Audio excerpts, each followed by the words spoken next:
To all of you. मैं हूं फ़खर यूसुफ़ज़ई और आप देख रहे हैं डिबेट विद फ़खर। आज की डिबेट में बात करेंगे पाकिस्तान के हवाले से तो यकीनन बात होगी, लेकिन इसके साथ-साथ हमारे पड़ोसी मुल्क हिंदुस्तान की बात होगी, क्योंकि उनके प्राइम मिनिस्टर नरेंद्र मोदी साहब अमेरिका का एक बड़ा सक्सेसफुल दौरा करने के बाद फ्रांस और अब यूएई का दौरा कर चुके हैं। वहाँ पे क्या कुछ हुआ और पाकिस्तान इन कंट्रीज़ के साथ अपने ताल्लुक को या अपने कारोबार को, अपनी चीज़ों को क्यों नहीं बेहतर कर सका? इस हवाले से बात करेंगे कि विजन का फ़र्क है नरेंद्र मोदी साहब और हमारे पाकिस्तान की जो लीडरशिप या पॉलिटिकल लोग हैं, वो क्यों ये सक्सेस हासिल नहीं कर सके? इस हवाले से बात करेंगे और बात करने के लिए हमें जॉइन कर रहे हैं काफ़ी दिनों के बाद पॉलिटिकल एनालिस्ट फ्रॉम यूएस और politician from US Sajid Tarar साहब। तर्ड साहब, thank you very much for joining my show. My pleasure, thank you so much Fazal साहब। सबसे पहले तो मेरी माजरत, यहाँ पे नहीं सर, शादियों का सीजन आई चल नो रहा है, सर। तो कोई मसला नहीं। Thank you very much once again, आपके टाइम का बहुत शुक्रिया। मुझे पता है मसरूफियत बहुत ज़्यादा होती है, लेकिन इसके बावजूद आप टाइम दे देते हैं। Once again thank you very much for that. Sir, एक तो नरेंद्र मोदी साहब प्राइम मिनिस्टर इंडिया के, लेकिन आजकल पाकिस्तान में भी उनकी फैन फॉलोइंग बहुत ज़्यादा बढ़ गई है। अमेरिका में या यूरोप में या यूके वगैरह में तो होगी, लेकिन पाकिस्तान में लोग उनके विजन की बड़ी तारीफ करते हैं और लोग कहते हैं हमें लाख इख्तिलाफ सही उनके विजन से या उनकी बातों से या उनकी चीज़ों से, लेकिन अपने कंट्री को उन्होंने बहुत ऊपर लेके आया है। क्या वजह है हम ये सारी चीज़ें हम क्यों नहीं कर सके? क्या प्रॉब्लम है? देखिए, मैं सबसे पहले तो इनके तीनों विजिट जो आपने इब्तदाइया में कही है, जी, मैं जी, उसको थोड़ा सा डिफाइन करना चाहूंगा। और ज़रूर। मोदी जी के बारे में आप चाहे जो मर्जी सोचे पाकिस्तान के अंदर, इसमें कोई शक राइट, नहीं, उससे कोई फर्क नहीं पड़ता। सबसे बड़ा तोहफा उन्होंने जो भारत को दिया है वो नेशनलिज्म का तोहफा दिया है। बिल्कुल, उन्होंने नेशनलिज्म को प्रमोट किया। जब नेशनलिज्म कौम के अंदर प्रमोट होता है तो कौम उभरती है, वो बिल्कुल, प्रोड्यूस करते हैं, सब सारे मिलकर प्रोड्यूस करते हैं। तो जो नेशनलिज्म का उन्होंने किया है उसका असर जो है वो उनके भारतीय डायस्पोरा पर भी है। अमेरिका के अंदर बड़ा स्ट्रॉन्ग डायस्पोरा है उनका, क्योंकि quality of education, Indian institute of technology के लोग पढ़ के आ रहे हैं और पूरी दुनिया पे छा जा रहे हैं। जी, अब तो उन्होंने दुबई में उसकी ब्रांच खोल दी है। बिल्कुल, तो जब वो सारे नेशनलिस्ट मूव निकलेंगे बाहर, तो इनकलाब आएगा। और जो वो आजकल क्योंकि जियो इकोनॉमिक्स की बात है, तो फिर वो जियो इकोनॉमिक्स के आप उनके सूरत हाल देख रहे हैं। मैं इसके बाद इस पे आता हूँ, कंपेयर करता हूँ इसको। आप जो आपने मुझे जी कहा प्लीज़। कंपेयर किया जाए इसको पाकिस्तान के साथ, लेकिन सबसे पहले मैं ये जो तीनों दौरे आपने कहा है, आपने फरमाया है कि अमेरिका, जी, फ्रांस और यूएई, जी, इनमें मुश्तरका चीजें क्या है? राइट, इन सब के अंदर मुश्तरका चीजें हैं मेक इन इंडिया। क्योंकि जब अमेरिका पहुंचे, वो अमेरिका के अंदर उन्होंने जब जेट इंजन की बात की तो वो भी उन्होंने कहा मैन्युफैक्चर भारत में होंगे। बिल्कुल, उसके बाद जब और यहाँ पे भी उन्होंने प्रमोट किया चीजों को, अपनी भारतीय प्रोडक्ट्स को। उसके बाद जब वो फ्रांस जाते हैं, वहां भी प्रमोट करते हैं मेक इन इंडिया। राफेल तैयारे भी बनेंगे तो इंडिया में बनेंगे। आप 2 दिन बिल्कुल, पहले ही यहाँ मुंबई में बन रही हैं। जी, दूसरा, उन्होंने एक तो डायस्पोरा को प्रमोट किया फ्रांस के अंदर, वो इस तरीके से कि वहां पे पहले भारतीय जो स्टूडेंट जाते थे वो अपनी डिग्री लेने के बाद 2 साल रुक सकते थे, अब वो 5 साल रुकेंगे। बिल्कुल, वहां पे उन्होंने यूपीआई को प्रमोट किया, भारतीय करेंसी को प्रमोट किया। जब यूएई में पहुंचे वो, तो वहां पे भी उन्होंने ट्रेड की बात की, यूपीआई की बात की। तो ये तीनों चीजें, तीनों जगहों पे ये तीनों चीजें मुश्तरका थी। राइट, अब उसके बाद अगले उस पे अगले स्टेज पे जाते हैं। 3-4 चीजें कंक्लूड उसके बारे में ये करूंगा। जी, डिफेंस को उन्होंने प्रमोट किया, डिफेंस बिल्कुल, मैन्युफैक्चरिंग को प्रमोट किया, क्योंकि उनके इरादे हैं कि जी, भारत जो है वो अफ्रीका में अपना असला बेचेगा, जहां पहले वो रशिया बेचता था। बिल्कुल, ठीक है, ये बात। अब उसके बाद जो दूसरी चीज उन्होंने प्रमोट की है, वो अपने भारत के अंदर टेक्नोलॉजी को प्रमोट, टेक्नोलॉजी यस, ट्रांसफर की बात की। एग्ज़ैक्टली, एक ये बात की। फिर भारतीय करेंसी प्रमोट की, उसमें भी नेशनलिज्म बिल्कुल, नजर आ रहा है। यूपीआई प्रमोट किया, उसमें भी नेशनलिज्म नजर आ रहा है। डायस्पोरा को स्ट्रेंथन किया है, उसमें भी भारत का नेशनलिज्म नजर आ रहा है। एग्ज़ैक्टली, तो आपके रिलेशनशिप क्या है? अब अच्छा, दूसरा मैं एक लास्ट यस, चीज इसमें यस, करना जी, जी, चाहूंगा प्लीज़, प्लीज़, कि उन्होंने बहुत ज्यादा मुश्किल क्रिएट कर दी है पाकिस्तान के लिए। वो क्या क्रिएट बिल्कुल, की उन्होंने? जी, कि उन्होंने सऊदी अरेबिया और यूएई के साथ रिलेशनशिप बढ़ा लिए हैं और वो ओह! इन्वेस्टमेंट करेंगे भारत के अंदर। जी, अब आपका रिलेशनशिप सऊदी अरेबिया और यूएई से क्या है? आप हुँ, कर्जदार हैं उनके। बिल्कुल, अब एग्ज़ैक्टली, भारत आपको नहीं दबाएगा, आपको सऊदी अरेबिया और यूएई दबाया करेगा फ्यूचर में। हुँ, एक खबरदार भारत की तरफ देखा तुमने। यस, एग्ज़ैक्टली, तो ये उनकी स्ट्रेटजी थी और उसमें वो कामयाब रहे। अब दूसरी तरफ देखते हैं कि आपके हालात क्या है। जी, बिल्कुल, आपके किसी लीडर के मुंह से, अगर मुझे अगर मैं गलत हूं तो मुझे करेक्ट कीजिएगा, किसी लीडर के मुंह से, किसी किस्म का लीडर, किसी, चाहे कोई लीडर यूनिफॉर्म में है चाहे बगैर यूनिफॉर्म, कभी किसी ने मेक इन पाकिस्तान की बात की है? कभी किसी ने कहा है कि let's digitise Pakistan, digital Pakistan का ख्वाब दिखाया आपको उसने? ठीक। नहीं। उन्होंने वो तोहफे नेशनलिज्म के दे रहे हैं, आप अपनी कौम को कर्जों के तोहफे दे रहे हैं, जो साथ ही वो कर्जे जो देने वाले हैं जी वो लंदन बिल्कुल। और दुबई लेके पहुंच जाते हैं। यस। ये फर्क है। और दूसरी बात ये है कि हमारा फोकस ही नहीं है, हमारा जो आपके फैसले करने वाले हैं उनके बच्चे लंदन और दुबई, लंदन दुबई और बैठे हैं अमेरिका के अंदर। बिल्कुल। और जो मैंने बातें कर रहा हूं फखर भाई, उनमें कोई भी नई बात नहीं है। हर पाकिस्तानी को पता है कि उनको मार कहां से पड़ रही है, उनको कौन लूट एग्जैक्टली। रहा है, और उनके लीडरान कहां बैठे हैं, उनके बच्चे कहां। एग्जैक्टली। बिल्कुल। बिल्कुल। आज मैं अच्छा।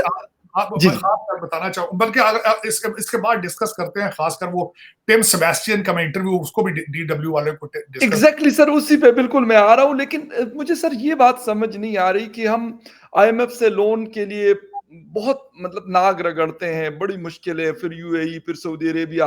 अच्छा, साथ में हम ये कहते हैं कि हम बड़े एक सॉवरेन मुल्क है और हम कोशिश करते हैं कि जी इंडिया को भी ईंट से ईंट बजा देंगे, और अफगानिस्तान, ईरान, यानी जितने भी हमारे नेबरिंग कंट्रीज है, तकरीबन ये तीन है, चाइना के अलावा ये तीनों हमसे नाराज हैं। फिर हमें क्यों ये समझ नहीं आती हमारा क्या मतलब सोच क्या है, माइंडसेट क्या है, आगे हम फ्यूचर में क्या करना चाहते हैं, यही सारा कुछ लेके चलेंगे, या इसमें कुछ चेंज नजर आएगा, कुछ बेहतरी आएगी? मेरा ये क्वेश्चन है, बल्कि 25 करोड़ लोगों से क्वेश्चन है सर। कि जब आपको आईएमएफ पैसे नहीं दे रहा, आप जलीलो ख्वार हो रहे हैं, आपको बिल्कुल। गैस के टेंडर आपने मांगे हैं, किसी इंटरनेशनल कंपनी ने टेंडर भी नहीं जी। दिए क्योंकि आपके पास डॉलर ही मौजूद नहीं है। बिल्कुल। आप 1.2 बिलियन डॉलर आईएमएफ के लिए, 2 बिलियन वहां से लेने के लिए, मैं दो चीजें डिस्कस करूंगा, खासकर अब आप भारत से अपने आप को कंपेयर करते हैं, वो ना किया करें। उनके नहीं फॉरेन, कहा उनके, सर। उनके फखर भाई, उनके फॉरेन रिजर्व 595 बिलियन डॉलर है। बिल्कुल। यस। एग्जैक्ट। ठीक। अब दूसरी बात बताना चाहूंगा, आपके आपको पता है आपके कैबिनेट, जो फेडरल कैबिनेट, उसके कितने मेंबर हैं? 87। बिल्कुल। एग्जैक्ट। बिल्कुल सर। उनकी जरूरत है? इतनी बड़ी कैबिनेट पाकिस्तान जैसे छोटे मुल्क के लिए। तो अगर आपको रूल करने वाले, आपकी किस्मतों के फैसले करने वाले, बिल्कुल।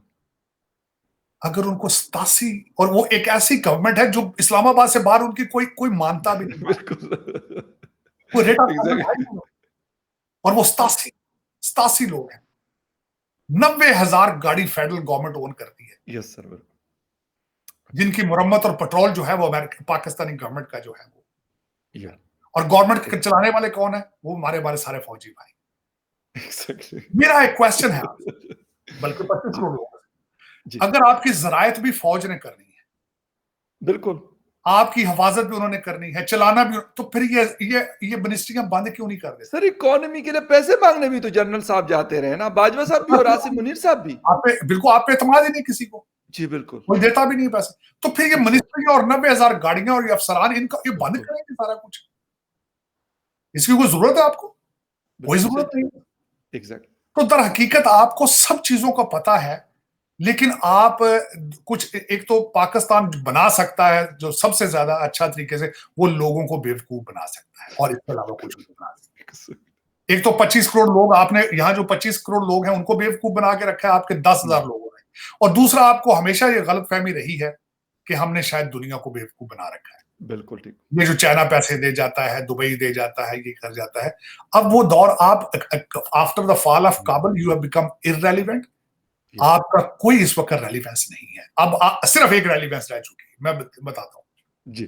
आप भारत की दुश्मनी बार बार चाइना को भेजते हैं, अब सिर्फ आपका सर्वाइवल उसी चीज में है। बिल्कुल ठीक। दूसरा, चाइना, आप ट्रैप कर लिया आपने चाइना को सी पैक के साथ, वो तकरीबन वो 40 करोड़, वो 40 बिलियन डॉलर लगा चुका है, फंस गया है। जी बिल्कुल। अब उसको रोकने के लिए, अब आपकी रूलिंग एलीट जो है, उनकी दो लड़ाइयां हैं। एक रूलिंग एलीट है, सी पैक को बंद करके पैसे बनाना चाहती है, एक सी पैक बना के चाइनीज से किक बैक लेना चाहती है, लूटना चाहती है। ये सिर्फ ये झगड़ा, और कोई दूसरा झगड़ा नहीं। बल्कि अगले इलेक्शन के अंदर भी बैलेट पे यही होगा, एक तरफ आईएमएफ होगा और दूसरी तरफ पे सी पैक होगा। बिल्कुल। अच्छा सर, एक चीज़ और है कि आईएमएफ के हवाले से उन्होंने लोन तो ले लिया, अभी कह रहे हैं कि हम अगले महीने चले जाएँगे पीडीएम की हुकूमत।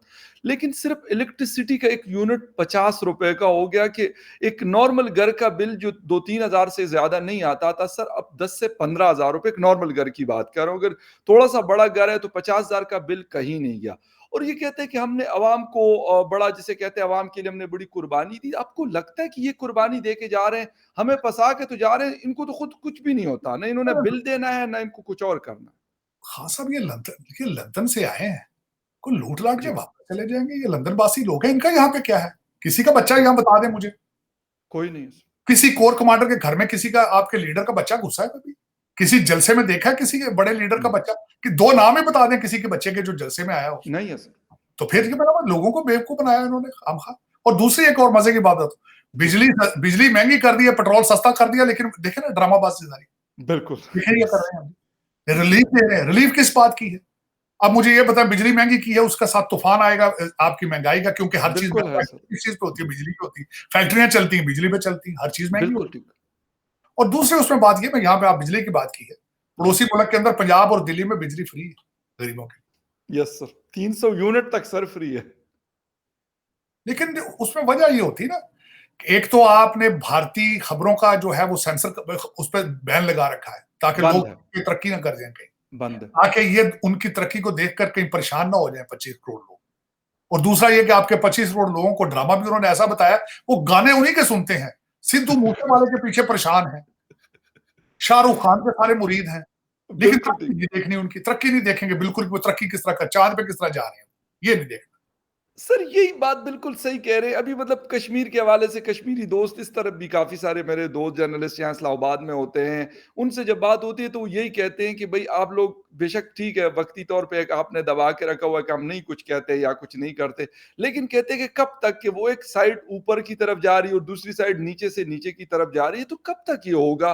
बलूचिस्तान में ये देखा जाए या फिर खैबर पख्तूनख्वा में देखा जाए या अगर कश्मीर में देखा जाए, तो कब तक ये लोग छुपाते रहेंगे? ठीक है, अगर आपने मीडिया मेन बंद कर दिया वहाँ का, लेकिन सोशल मीडिया तो ओपन है, कहीं न कहीं से कहीं क्लिप आ जाता है, कभी क्या हम लोग देख रहे होते हैं यहाँ पाकिस्तान में फिर। आने वाले दिनों के अंदर जो वहां पे कश्मीर के अंदर जो एक इकोनॉमिक रेवोल्यूशन आ रहा है, जिस तरीके जी, से वहां पे यूएई पैसा लगा रहा है, जिस तरीके से यस सर, वहां बिल्कुल। पे सड़कों के जाल बिछाए जा रहे हैं, जिस तरीके से भारतीय गवर्नमेंट, देखे मैं समझता हूँ दे आर वेरी स्मार्ट।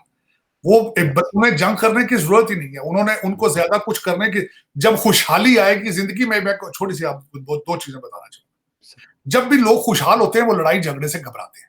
बिल्कुल, जो लड़ेगा तो दो चीजें उसमें हमेशा ही होगी, या तो अनपढ़ होगा, बहुत ज्यादा तालीम की कमी होगी, बिल्कुल ठीक, और दूसरा भूखा नंगा होगा। यस, उनको लड़ाई, उनसे लड़ाई करना कराना बड़ा आसान होता है। ये जी, बिल्कुल, दोनों चीजें जब वहां ठीक होंगी, जो माल बना रहे हैं वो यूएई वाले, जो हॉस्पिटल बना रहे हैं, जो मेडिकल स्कूल बना रहे हैं, सबसे बड़ा ब्रिज इंडियन गवर्नमेंट ने बना दिया, सड़कों का जाल बिछा रहे हैं, बिल्कुल, खुशहाली आएगी, तो फिर आप अपने कश्मीरियों को किस तरह बताएंगे कि हम क्या है, आप वो क्या है? बिल्कुल, ये बहुत मुश्किल हो जाएगा आपका, बिल्कुल बिल्कुल, एनालिसिस बिल्कुल ठीक आपने कहा है, बड़ा मुश्किल हो जाएगा आने वाले दिनों में। लेकिन क्या करें, देखें, हमारी बदनसीबी है कि जब भी मुल्कों के अंदर या सोसाइटी के अंदर मुसीबतें आती हैं, वहां जी, लीडरशिप उनको निकालती है, लेकिन हमारे लीडर भी सारे इस तरह के 2 नंबर किस्म के लोग हैं। पाकिस्तान में तो पाकिस्तानी रहते ही क्यों नहीं है फखर भाई? यस सर, बिल्कुल, एग्ज़ैक्टली, पाकिस्तान में तो पाकिस्तानी है ही क्यों नहीं, खासकर लीडरान आपकी रूलिंग एलीट, तो उसमें तो पाकिस्तानी है ही नहीं। वो कह रहे हैं कि पाकिस्तानी है, लेकिन उनके दिलो दिमाग बिल्कुल, तो लंदन से आते हैं, लंदन में रहते हैं, पढ़ते लिखते बिल्कुल, भी वही है, रिहायशें भी उनकी वही हैं, उनके दिल भी वही हैं। और मजे की बात है, आपके बल्कि कई जी, लीडरान की अगली नस्लें जो है वो तो उर्दू भी नहीं जानती।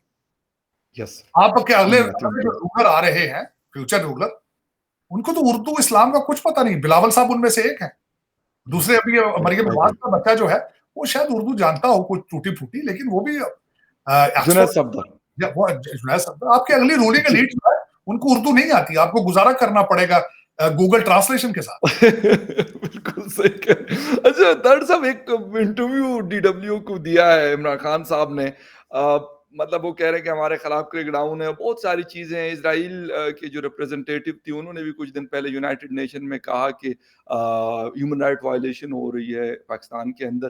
कैसा देख रहे हैं इन चीज़ों को कि वाक़ई इमरान खान साहब जो बता रहे हैं या इससे कोई इम्पैक्ट होगा? इंटरनेशनल मीडिया, क्योंकि यहाँ के मीडिया में तो उनको बैन किया गया, उनका नाम भी नहीं लिया जाता, उनकी पिक्चर जो है वो भी ब्लर कर दी जाती है। तो क्या समझ रहे जी, जो अभी नया इंटरव्यू उनका आया है? देखिए, खान साहब की एक स्ट्रैटेजी देखें।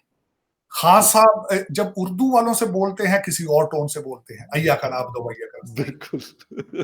हकीकी बहुत असासी, इस गुलामी से मौत अच्छी, ये टोन है उनकी।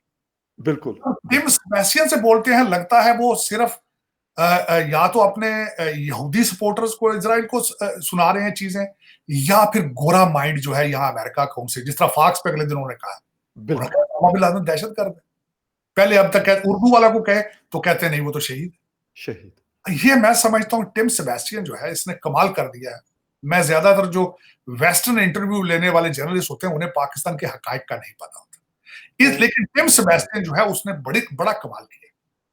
उसने जो खान साहब को 25 मिनट के अंदर उसने कहते नाक को चने चबा दिए, वो इस तरीके से खान साहब जवाब नहीं दे सके। हुँ। लेकिन खान साहब को एक उसमें फायदा ये है कि इंग्लिश में इंटरव्यू था। उनके जो मुरीद है सारे के सारे जो है वो उर्दू में थे। बिल्कुल किसी को पता ही सही। नहीं चला कि खान साहब ने कहा क्या है।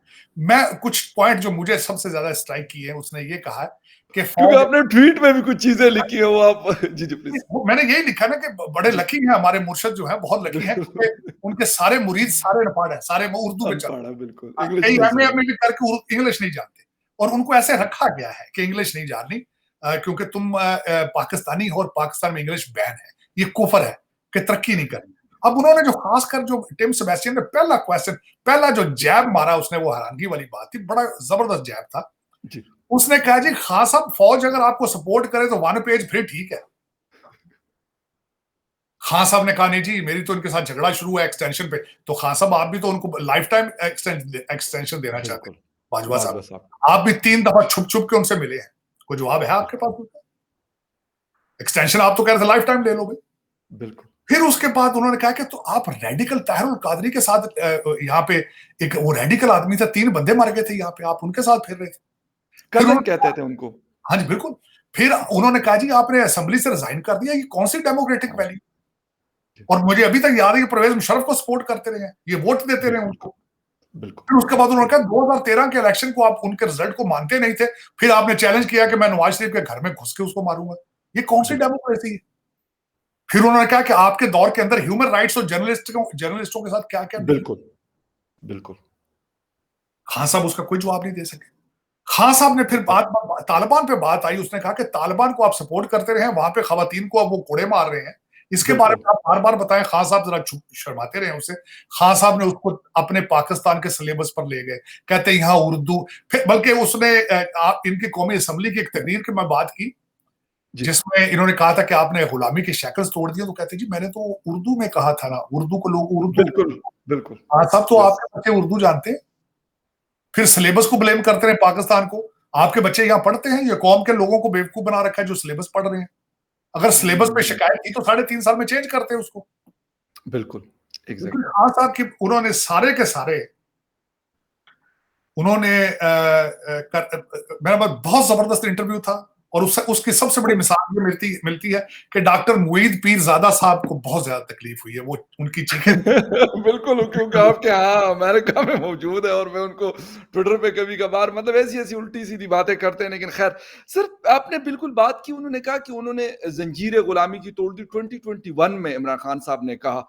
उसके बाद मेरा इत्तेफ़ाक है 2 दफ़ा काबुल जाना हुआ तालिबान रजीम के बाद। वहाँ के बहुत सारे लोगों से मुलाकात हुई, बल्कि लास्ट अभी इमरान खान मुत्तकी साहब जब मई में आए थे, तो दोबारा मेरे उनसे इंटरेक्शन हुई, बहुत सारे सवालात। सर, टीटीपी के हवाले से आजकल पाकिस्तान के डिफेंस मिनिस्टर, पाकिस्तान के आर्मी चीफ कह रहे हैं कि भई हालात बड़े ख़राब हैं, वहाँ से हमारे ऊपर हमले हो रहे हैं। लेकिन ज़बीउल्लाह मुजाहिद साहब का आज का स्टेटमेंट है कि भई ये पाकिस्तान की अपनी वीकनेस है, आप जाने आपका घर हाउस इन ऑर्डर करना अपने खुद है, हमने नहीं करना। और सेम यही सवाल मैंने जब किया था आमिर खान मुत्तकी साहब से, तो उन्होंने भी मुझे सेम यही जवाब दिया था। तो सर, अब कौन किसको हम पकड़ेंगे कि अब वो कह रहे हैं तुम जानो तुम्हारा काम जाने, हम ज़िम्मेदार नहीं है आपकी इन सारी चीज़ों के? देखें, दर हकीकत इस वक्त अगर मुझसे पूछा जाए, जो मेरी सर, वॉशिंगटन डीसी में बैठ के अपनी रिसर्च है, जी, अफगानिस्तान का बच्चा बच्चा पाकिस्तान से उतनी ही नफरत करता है जितना बांग्लादेश का बच्चा बच्चा करता एग्री, एग्री सर। उनको उनके ज़हन में बैठ चुका है कि आपने पाकिस्तान ने उनको बेच के पैसे बनाए। जी, बिल्कुल। सही उनकी कहा। जितनी मुसीबतें हैं वो आपके साथ रिलेट करते हैं। Agree sir. आपने कभी इस चीज़ को एड्रेस नहीं किया। जी, आपने तालिबान के आने को सेलिब्रेट किया, बिल्कुल, बगैर इस चीज़ के कि पूरी दुनिया आपको देख रही है और इसके कॉन्सिक्वेंसेस क्या होंगे। बिल्कुल। आप भागकर वहां पे गए और एक होटल में खड़े होकर चाय पी और दुनिया को आपने इंप्रेशन ये दिया कि हम यहाँ तालिबान की कैबिनेट बनाने आए हैं। एग्ज़ैक्टली। ये आपने इंप्रेशन दिया। फिर आपके सिर्फ इस वक्त तालिबान कैबिनेट के अंदर 3 या 4 सिंपथाइजर हैं, बाकी सारे आप लोगों के खिलाफ हैं। बिल्कुल सही कह रहे हैं। तो एग्ज़ैक्टली। आपने दर हकीकत अपने आप अपनी पोजीशन ही कभी ठीक नहीं रखी। आपने सिर्फ पाक अफ़गानिस्तान को पैसों के लिए इस्तेमाल किया, मैं भी यही समझूँगा। अब वो जी, समझ चुके हैं गेम आपकी, और वो they are not playing in your hands any. Okay. वो बिल्कुल वो मैं समझता हूँ। और देखें, आपको ये समझना चाहिए, मैं तो उसी वक़्त समझ गया था, अभी अमेरिकन मौजूद थे। जब काबुल का एयरपोर्ट ऑपरेट करने की बात आई थी, तो वो जी, कतर को उन्होंने कहा था कि आप आके कर लें। बिल्कुल, और एग्ज़ैक्टली। आपको पहले वो यूज़ करते थे नेगोशिएशन में, वो सारा कुछ छोड़ के कतर के साथ चले गए। इस वक़्त वो कतर के साथ मिलके काम कर रहे हैं, आपके साथ काम नहीं कर रहे। इस वक़्त आपको आपके ऊपर उनको एतमाद ही मौजूद आपके ऊपर बिल्कुल, एतमाद ही नहीं। तो बिल्कुल ये सही। आपके लिए बड़ा नुकसानदेह है। अब नुकसानदेह क्या है? मैं समझता हूँ $85 बिलियन का असला छोड़ के अमेरिकन वहां भागे। जी, बिल्कुल। इस वक्त वो पूरा असले की एक मार्केट बन चुका है। जी, बिल्कुल। पाकिस्तान के अंदर कई क्राइम हो रहे हैं जहां के ऊपर वही अमेरिकन असला इस्तेमाल हो बिल्कुल ठीक। रहा है। नाइट बिल्कुल, विजन गॉगल इस्तेमाल हो रही है, जी, लॉन्ग रेंज वेपन यूज हो रहे हैं पाकिस्तान के बिल्कुल अंदर, ठीक, और बिल्कुल। मुसलसल होते रहेंगे, जो कि एक बहुत बड़ा खतरनाक एलिमेंट है, ना सिर्फ पाकिस्तान, पूरे सब कॉन्टिनेंट के लिए। हुँ, लेकिन देखने वाली बात यह है कि अगर अफगानिस्तान की आपकी पॉलिसी फेल हुई है, तो आपकी पॉलिसी दूसरी दुनिया में कौन सी कामयाब हो रही है? Exactly, agree, yes sir, China आपसे सीपैक की वजह से नाराज है। बिल्कुल। अमेरिका आपसे दूसरी कई वजूहात के ऊपर नाराज है। ईरान, सऊदी ईरान अरेबिया, कोई आपके साथ खुश नहीं, कोई खुश नहीं। यस, यस, तो आपको ये एग्ज़ैक्टली, सोचना होगा, मेरी नजर में, मैं हमेशा ये कहता हूं, ट्रेड के सिर्फ इस वक्त दुनिया जियो इकोनॉमिक्स पे जा रही है। आप यस, जब जब तक ट्रेड के दरवाजे अपने पड़ोसियों के साथ नहीं खोलेंगे, आप तरक्की नहीं कर सकेंगे। हाँ, अब यहाँ सोचने वाली बात है, ट्रेड क्या करेंगे, यहाँ से भेजेंगे क्या? बिल्कुल, ये भी बड़ा आपका क्वेश्चन सारा टेक्सटाइल का कारोबार बांग्लादेश चला गया पहले। यस, बिजली इतनी महंगी हो चुकी है, यहाँ पे मैन्युफैक्चर किए कुछ नहीं जा सकता। एग्ज़ैक्टली, आपकी हर चीज के अंदर करप्शन इन्वॉल्व है, सख्त तरीके से। यस, बिल्कुल, डॉलर मिलता नहीं है। यहाँ यस। से शेल कंपनी भाग गई है। यहाँ से एयरलाइनें भागने की तैयारी कर रही हैं। सर वर्जिन अटलांटिक ने बंद कर दिया, मैकडॉनल्ड ने तैयारी पकड़ी हुई है, टेलीनॉर नेटवर्क जो है मतलब बड़ी-बड़ी ये जॉइंट्स मैं बता रहा हूँ जिनकी बिलियन ऑफ डॉलर्स की इन्वेस्टमेंट थी, ये वो कंपनीज़ कर रही हैं। तो लेकिन उस लेकिन जी, उसमें खासा मैं ये पूछना चाह रहा हूँ, ये जब हम ये बातें डिस्कस कर रहे हैं, तो कोई ऐसा लीडर है जो इन चीजों का हल ढूंढने की कोशिश कर रहा हो? मेरी नजर नो, में no sir, not a single no, person. Sir क्या कोई भी नहीं है। क्या वजह है? सर बंदर-बांट लगी हुई है, हर किसी को चाहिए, कोई कहता है मेरा बेटा प्राइम मिनिस्टर बन जाए, कोई कहता है मेरी बेटी बन जाए, कोई कहता है मेरा बेटा सीएम बन जाए, कोई कहता है फॉरेन मिनिस्टर बन जाए। इसके अलावा किसी चीज़ के ऊपर सर आम आदमी के लिए रिलीफ के ऊपर कोई डिस्कशन नहीं। यही यही वजूहत, क्या करें फिर? हमारे जैसे लोग बैठे खून के आंसू रो रहे हैं, मादरे मिल्लत बिल्कुल, पिट रही है और भाग भाग के लंदन आते हैं। मैं तो इनके कईयों के घर देखे, मोहल्लात देखता हूं मैं जाके, कनाडा में जो बिल्कुल, इनके मोहल्लात हैं, नो आपके डाउट। 20-20 ग्रेड के अफसर जो हैं, उनके 5-5 6-6 मिलियन डॉलर के मोहल्लात हैं इस वक्त टोरंटो में। 20-20 ग्रेड के अफसरों के, 18-18 ग्रेड के बच्चे यहाँ उनके, यहाँ जॉर्ज टाउन पढ़ रहे हैं, जॉर्ज वॉशिंगटन पढ़ रहे हैं, जहां 1-1 लाख डॉलर साल का खर्चा है। आपके 18 ग्रेड 19 ग्रेड के अफसरों के। जब मैं देखता हूं तो मुझे नजर आता है कि ये 1 लाख डॉलर किस तरह लाता होगा पाकिस्तान से, बिल्कुल कितने सही, लोगों का खून चूसता होगा, गरीबों का, बिल्कुल ठीक, बिल्कुल सही, कितने बिल्कुल, फैसले गलत करता होगा, नो डाउट, कितनी नो डाउट। बददुआएं लेता होगा। ये 1 लाख डॉलर एक साल का इकट्ठा करके एक बच्चे पे खर्च कर रहा है, एक बच्चे पे। बिल्कुल, बिल्कुल यकीनन वो सिर्फ़ $1 लाख तो नहीं कमा रहा होगा जो बच्चे पे क्योंकि उसके अलावा भी बहुत सारे उनके खर्चे होते पाकिस्तान हैं। में भी भाई वेकेशन भी करनी है पेरिस में हर साल, सब घर भी 2-4 चलानी है, बेगम ने बड़े-बड़े महँगे बैग भी लेने हैं, उसने मेकअप भी बिल्कुल, कराना है, शादियों पे भी जाना-आना है। 1 लाख डॉलर में एक बच्चा है, उसका तो मेरे ख्याल में मिलियन डॉलर साल की इनकम होगी, 18-19 ग्रेड के अफसर की। तो आप ये तब जाके देखिए चलता है। कि वो सोसाइटी को कितना ओप्रेस और डिप्रेस करता होगा, और इस तरह बिल्कुल, के बेबहा लोग हैं, बेबहा लोग हैं। बिल्कुल और और हज़ारों ये लाखों लोग हैं जो ये सारा कुछ फिर वो तरक्की बिल्कुल, मुल्क कितना करेगा? और ये मैं मज़े कोई जो मैं बातें कर रहा हूँ, हर एजेंसी को पता है। हर बिल्कुल अदालत ठीक को है। पता है। एग्ज़ैक्टली। मैं नई बात नहीं कर रहा। नहीं, मुझे ये बिल्कुल बताएं, सही। जब लाहौर से एक जहाज उड़ा था, जी, डॉलरों की बोरियां भर के स्पेन गया था और बिल्कुल, वहां पे प्रॉपर्टी खरीदी गई थी। बिल्कुल ठीक। क्या ख्याल है, एजेंसियों को नहीं पता था? किसी की मर्जी से नहीं उड़ा था जहाज वो, रोक बिल्कुल लेते, ठीक है। रोक बिल्कुल लेते। सही कहा। और इस तरह के कई देखिए जहाज रोज उड़ रहे हैं। मेरी मादरे बिल्कुल मिल्लत सर। के उस तरह के जहाज रोज उड़ते हैं, डॉलरों की बोरियों के साथ, बेशक। एजेंसियों की मर्जी से उड़ते हैं। नो ये डाउट अबाउट इट। बिल्कुल तारिक साहब, लेकिन बस हम इस वक़्त जिसे कहते हैं वैसे कहते हैं कि दुआ भी एक हद तक कबूल करता है खुदा, लेकिन ये है कि यही दुआओं से चल रहा है सो चल रहा है। एक लेकिन बाकी आखिरी इसके आखिरी उसमें आखिरी गुजारिश हाँ साहब, ये है, सर प्लीज़। खुदा को भी समझ आ गया है आपकी इंटेंशन। खुदा, मैं उसका मिसाल ये देना चाहता हूँ।